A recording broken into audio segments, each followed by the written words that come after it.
I must hate myself because today, on the internet, I will be making the favorite drinks of America's best presidents. How's my wig look? Do I look presidential? Gotta have that real high hairline to make this thing work. Lest you thought this episode was going to be highly controversial and inflammatory, it will not, because none of this will be my opinion. This is objectively the best presidents in American history. As reported by the Siena College Research Institute, they do a poll every 2 years of historians, professors, political scientists, and they rank the presidents on a huge number of factors like their effectiveness and the outcomes of their presidency and what they inherited from the previous president and yada yada, popularity as well, just sort of perception. All of those things are a factor here, and so that makes this objective truth. So let's get on with drinking like the presidents. This is gonna be a two-parter, by the way. Initially, I thought this was gonna be one episode drinking all of the president's favorite drinks, but I thought it'd be a hell of a lot more fun if I broke it into two and made it the best presidents and worst presidents. So this week, best president's drinks. Next week, worst president's drinks. Let's see which one gets me set on fire first. And in case you want to drink along with the presidents, all of these will be found in this book by Mark Will Weber, Mint Juleps with Teddy Roosevelt, about all of the president's favorite drinks. That is the primary means of research for this episode, so pick it up in the link below or up here in the corner. In the meantime, we're going to kick things off right away with our honorable mention, Best President 11, President number 44, Obama, in office from January 20th, 2009 to January 20, 2017. I will not be offering personal commentary or facts on presidents who are still alive, so man liked a beer. He liked a beer. He was famous for having the beer summit, or whatever they called that. And at the beer summit, they drank his own beer because he brewed beer in the White House. He didn't do shit. He had somebody else brew it for him. But they did publish the recipe for that beer with the Freedom of Information Act, which I think is funny. And I was gonna make it for this episode, but it was time to film, and it apparently takes 7 to 8 weeks to brew. And it would be the first beer I've ever made, so it's probably gonna go wrong. Anyway, I wanna do brewing on the show. Maybe if you wanna see Obama beer, we can do that in a future episode. In the meantime, the thing to know is that it had honey in it. I couldn't find a honey ale, so I took an old ale and I stuffed some honey in it. Okay. That's fine by me. And in the 10th spot of our best presidents of the United States of America, we have President number 4, Madison, in office March 4th, 1809 to March 4th, 1817.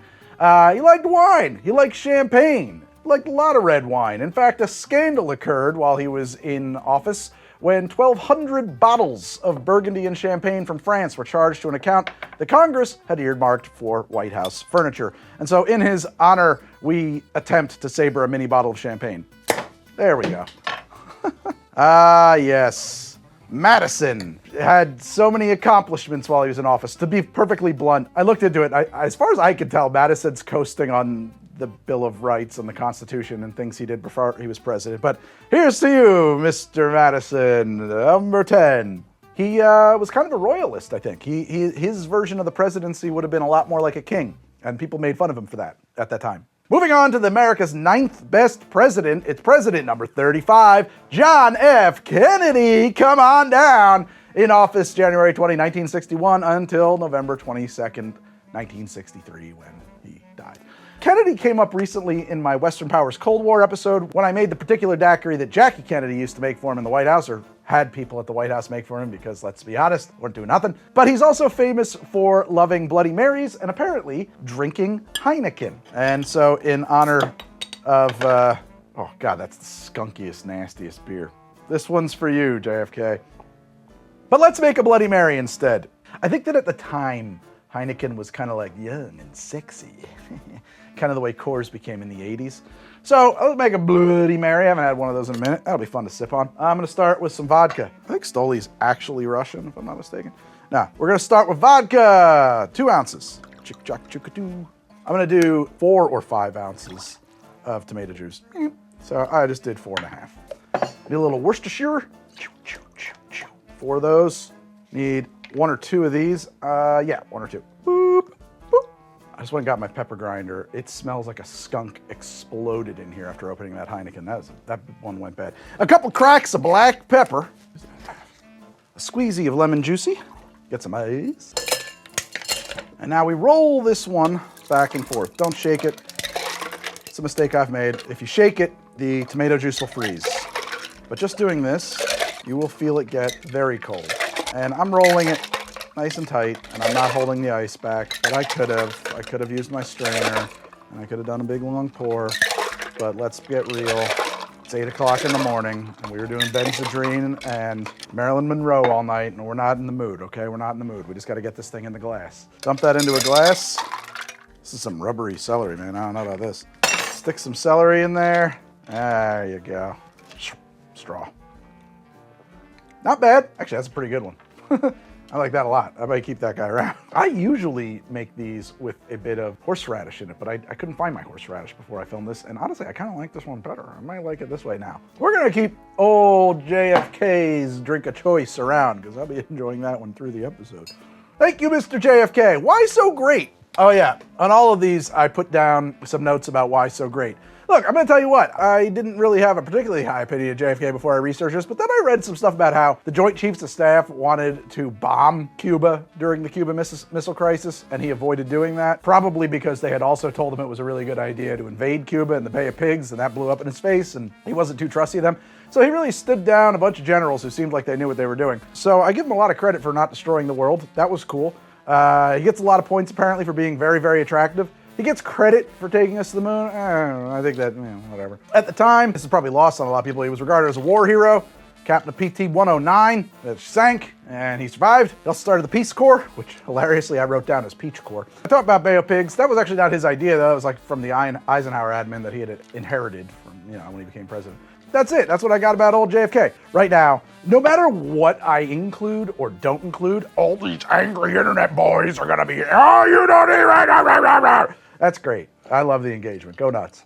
You guys do whatever you want down there. Let's get along to America's 8th best president. Coincidentally, president number 36, LBJ, in office from November 22nd, 1963 to January 20th, 1969. LBJ, famous for being America's most well-endowed president, he, much like Churchill, favored a weak Scotch, drank from a styrofoam cup. No, that's not true. Churchill didn't drink from a styrofoam cup, but Churchill did drink weak Scotch and sodas all day. LBJ, not much of a drinker, apparently, but he did like to drink Cutty Sark from a styrofoam cup while driving a golf cart on his ranch in Texas. This is legitimate Cutty Sark. I totally bought a giant bottle of Cutty Sark that I would need for half a pour of Scotch in one episode. I did that. That is a cheap bottle of Cutty Sark right there. That Cutty Sarky goodness. This particular bottle of Cutty Sark has some tobacco notes and some peat. Yeah, ever so slightly. I never noticed that in this particular bottle of Cutty Sark. Definitely got some smokiness to it. Nice. Back to Mr. JFK's drink for this one. Why so great? I made some notes. This was fun for me. I don't think we ever learned like a bullet list of all the presidents. When I was a kid growing up, you learned some of this, some of that. We didn't do a whole lot of modern history, to be honest. So this was fun. I didn't know a lot of these things. I knew some of them, but I didn't know all of them. Foreign policy, LBJ, probably not so great by most metrics. Vietnam, not good. Civil Rights Act, though, very good. Great Society, very good. Clean Air Act, very good. Civil Rights Act of 1964, very good. Created Medicare and Medicaid, awesome. Voting Rights Act of 1965, very good. Major increases in education funding, very good. War on Poverty, very good. Economic Opportunity Act of 64, awesome. Job Corps, volunteers in service, food stamps, abolished race and ethnicity-based immigration quotas, the Civil Rights Act of 1968, which set in motion the end of redlining, the Consumer Protection Measures, Housing and Urban Development Act of 65. Basically, he reshaped the entirety of American culture and established an entirely new two-party system, because prior to LBJ, I think there's a strong argument to be made that the Republicans and Democrats actually comprised a four-party system. But once he chased all of the segregationists out of one party and welcomed all the non-segregationists from the other party into this one, that sort of cemented us into two parties, thus breaking the solid Southern strategy, whatever. Yeah, I gotta like LBJ. Also, he buys pants funny. That Bloody Mary's really hitting the spot today.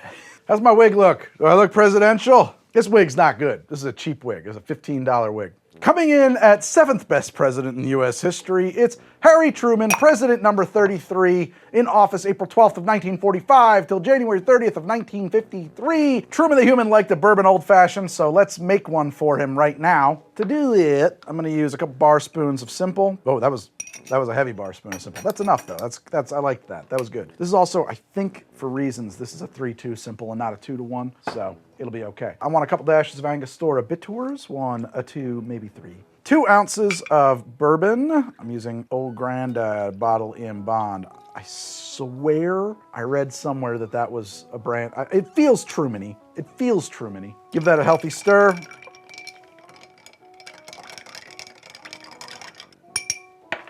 Peel an orange along it. Give that sucker a good healthy twist. There you go. Drop it in there. And here's to you, Truman the Human.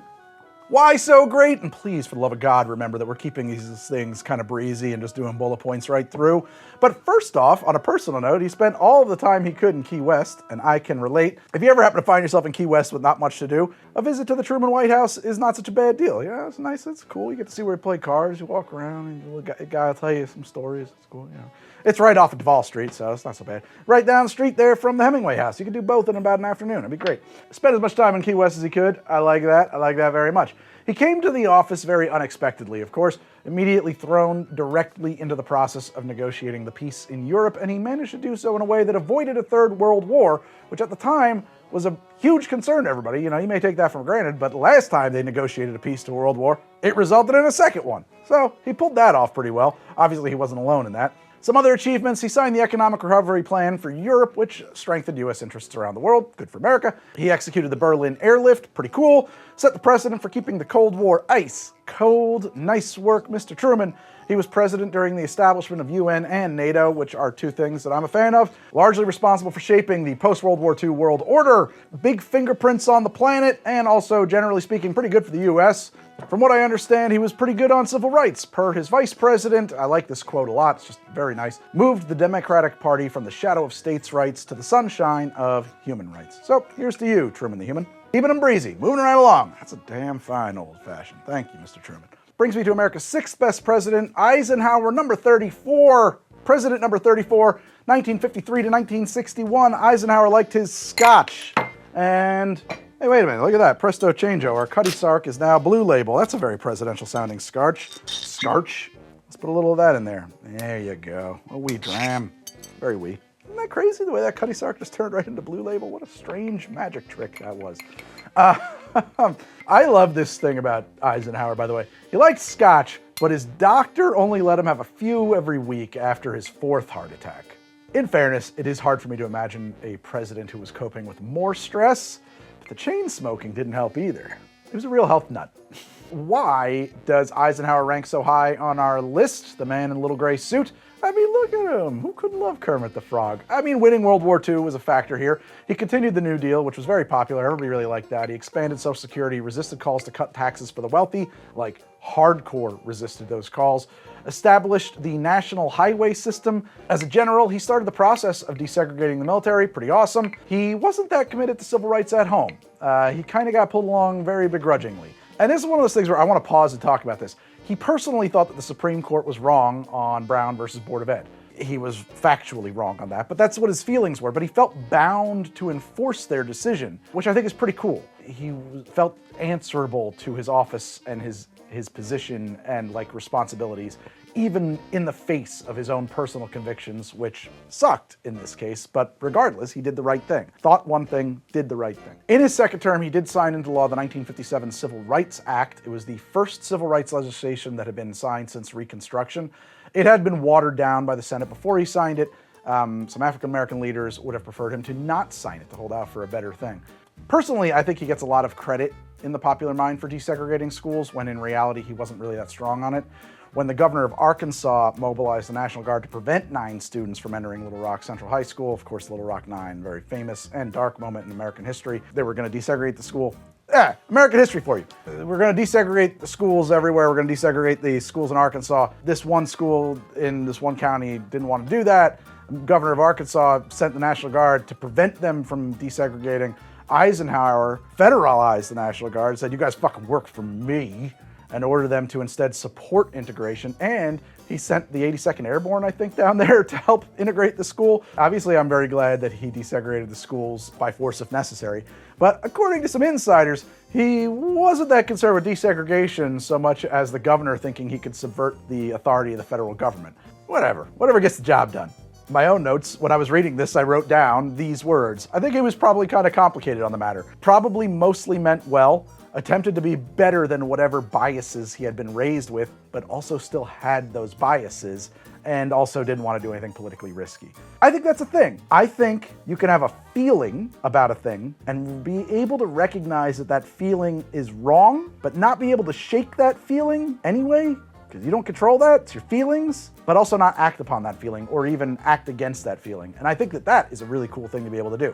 I might be painting him in a much cooler light than he deserves. It might have just been politics that he was concerned about, but I don't know. That's a thought, an observation, a personal observation from a million miles away. Not good for gay rights, though. He was presided over the Lavender Scare, which evolved into the Red Scare. We always say the Red Scare, but it was like Red Scare number 3 at that point or something like that.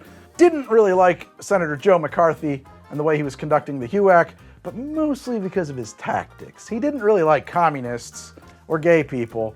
I think if McCarthy had been a cooler guy, he probably would have just let him go hog wild, but he didn't. So. He made Alaska and Hawaii states, which are, I'm sure, controversial issues. And also, I think he probably met with and negotiated a treaty with aliens from outer space. I don't actually think that at all. But I put it in my notes. Now we're into America's top 5 presidents. We're bringing us to president number 3, Thomas Jefferson, in office from 1801 to 1809. He was an obsessive wine drinker, wine buyer. The man loved a French wine, apparently caught the bug while visiting Burgundy and Bordeaux. Bought wine to the point of financial ruin. I put down notes, reference Johnny Depp. Reference Johnny Depp.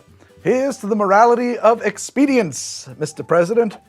Why does Thomas Jefferson show up so high in the list of American presidents? Why is he number 5? Well, frankly, I do think he's riding along on the Declaration of Independence and being a founding father. And that all precedes his presidency, in my opinion. So I don't know if that really counts as being a president. I'm putting him in the same camp as Madison on that one. Did do the Louisiana Purchase. Is that good? I mean, yeah, why not? You know, it was for sale from France, so buy it up.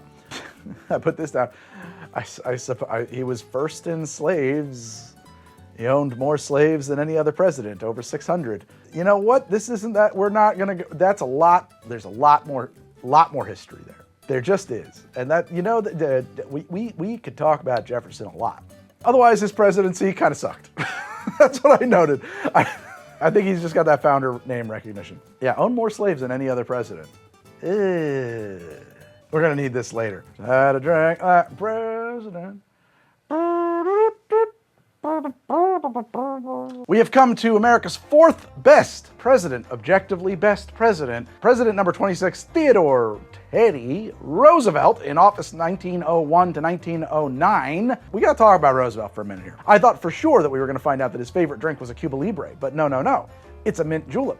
But then the story gets better, because the mint julep he was famous for drinking is the one that was served at the St. Louis Country Club by bartender Tom Bullock, the first African-American to publish a book of cocktails, which you can buy. I'll put the link down here and below or up in the corner. The Ideal Bartender. This is a great little book, and it's a really cool piece of history. David Wondrich thinks that he may have invented the very first variation on a gin gimlet called a Stone Sour. Now, the reason that this story is cool is not just because of Tom Bullock being this really preeminent bartender, the first African-American to publish a bartending manual, but because he was involved in a libel suit with Teddy Roosevelt. Tom Bullock bragged about how much Teddy liked his mint juleps. Roosevelt apparently sued Tom Bullock for making him sound like a drunk, which, asshole, what a dick, by saying that, like, it's not true. I wasn't down those things. I had a few sips.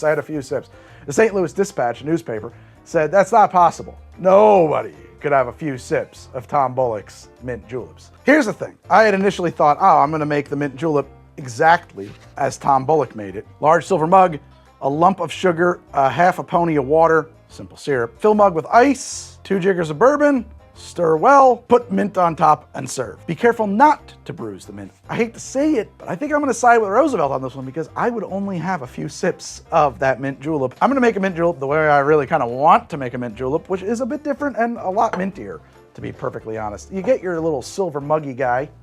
I'm gonna put in about a half an ounce of simple. I over poured, so it's more like 3/4, that's okay. Sometimes I put mint into a glass with some water and it immediately wilts, and I don't know why. Happily, it's still mint, and I'm just gonna put a bunch of it in here. I'm gonna muddle that up a little bit, It won't take much, just a couple of presses. I'm gonna do 3 ounces of rye. Again, this is just the way I like them, when I like them, which is like almost never. Put some ice in there.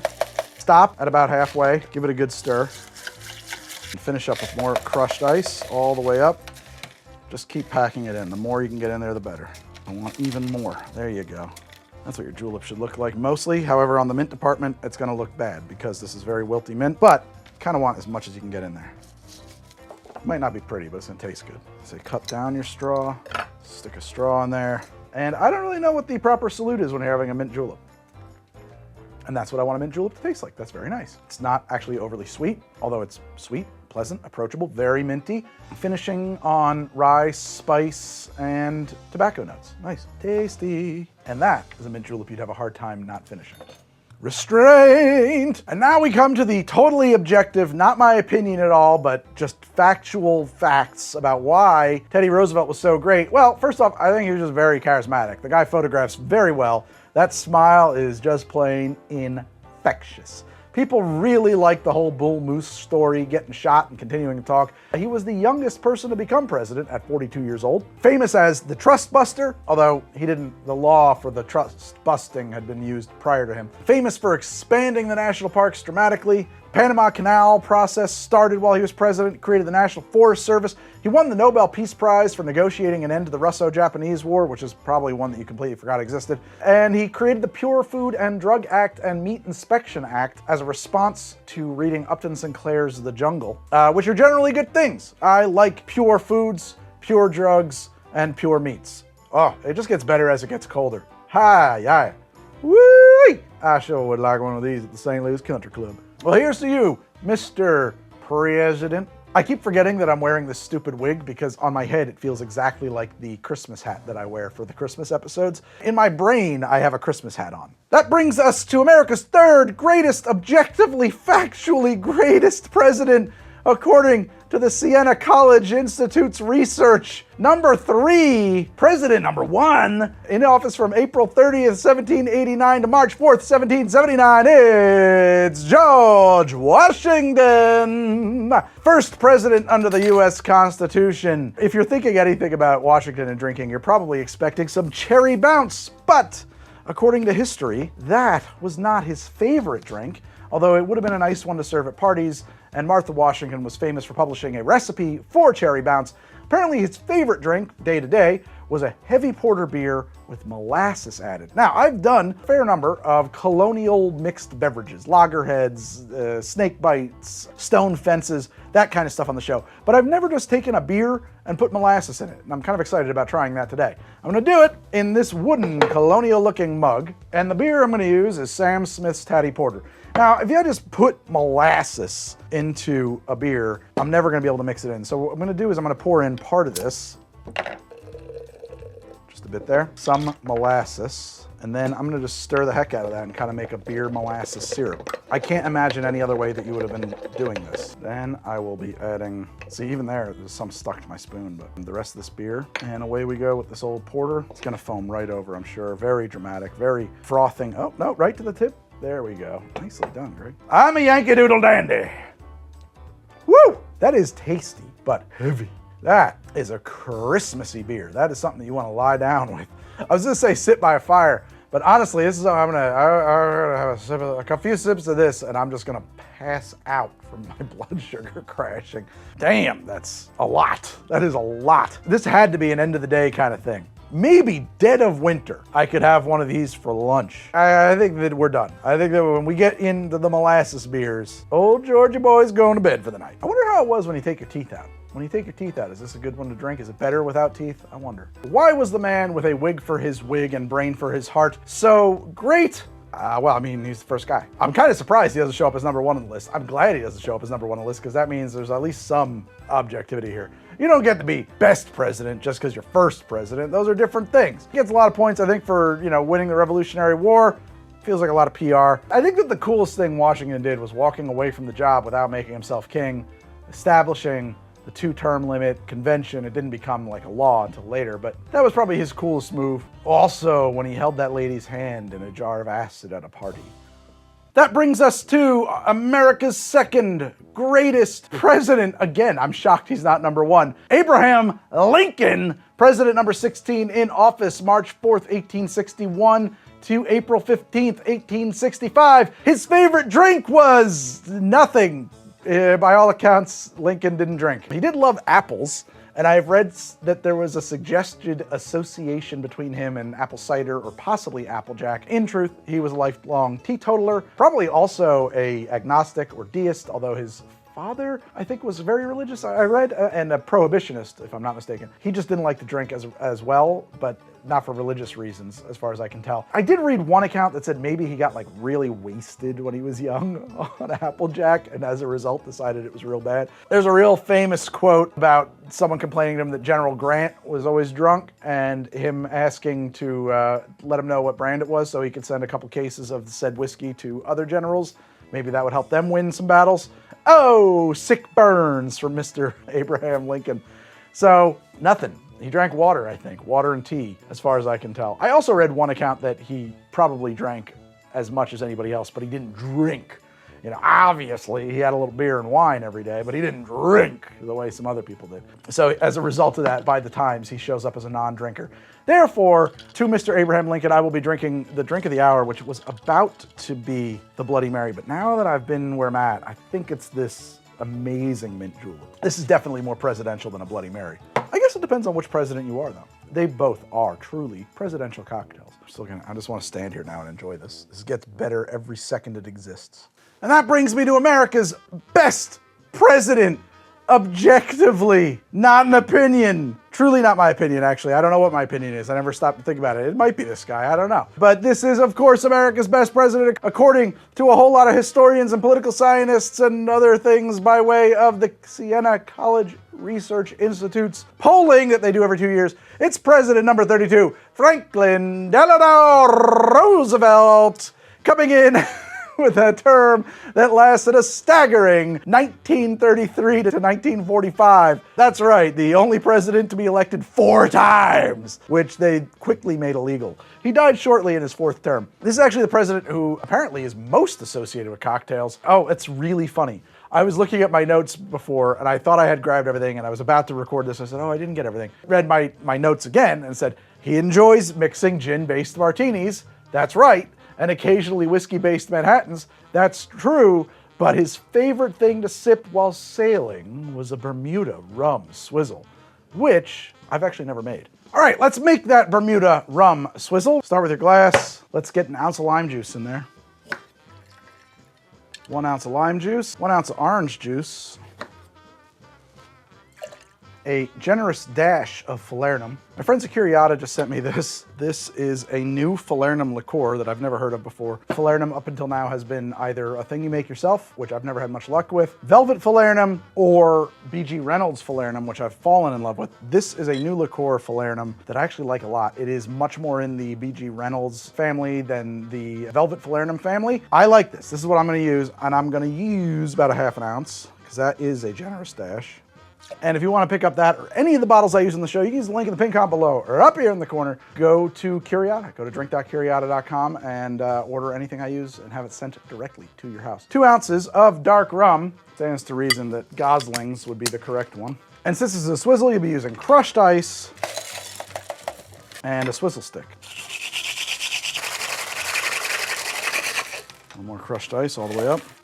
I'd probably stick a piece of mint in there, but my mint looks like garbage, so we'll just do a straw. It looks cleaner this way. Here's to you, Franklin. That's a refreshing and tasty drink. I like that a lot. It could actually be sweeter to me. I think that because I used a liqueur version of a falernum as opposed to a syrup version of a falernum, this is maybe undersweetened, but it is tart, crisp, got some real oaky funkiness in there and some real allspice notes for sure. Clove, maybe. It's got a lot of that Caribbean spice thing going on. So it's a cool drink. I could see on a hot day, especially while sailing. That'd be lovely. And of course now, why is FDR so great? Well, he pulled America through the Great Depression. I know right now, again, in the chat, in the comments, people are raging. Created Social Security System, FDIC, Glass-Steagall Act, protections for organized labor. It goes on and on and on. The hits start and they don't stop coming. And of course, Most important of all, he repealed the 18th Amendment, thus ending Prohibition and paving the way for tiki drinks. Also, he was president and won World War II and managed that as well as anybody could. Here's to you, Mr. FDR. Huzzah to you, huzzah. Also, like, think about it too. Just sort of like subjectively, did a lot for like the visibility and presence of like disabled persons. I think, even though of course he hid the fact visually, they didn't hide it, but they preferred to photograph him pretending to stand up and stuff like that. It wasn't a secret that he had polio and couldn't walk. That wasn't a secret. By virtue of his first lady, I think he did a lot for women's rights and for like the visibility and presence of women in politics. I think that's my guess. I don't know. I think FDR was great. I like him as number one. I might put LBJ higher, but I like FDR way up high. I like it. Anyway, this has been America's greatest presidents on the internet, objectively true facts. Next week, I'll be back with more objectively true facts when I make the favorite drinks of America's worst presidents. Ah!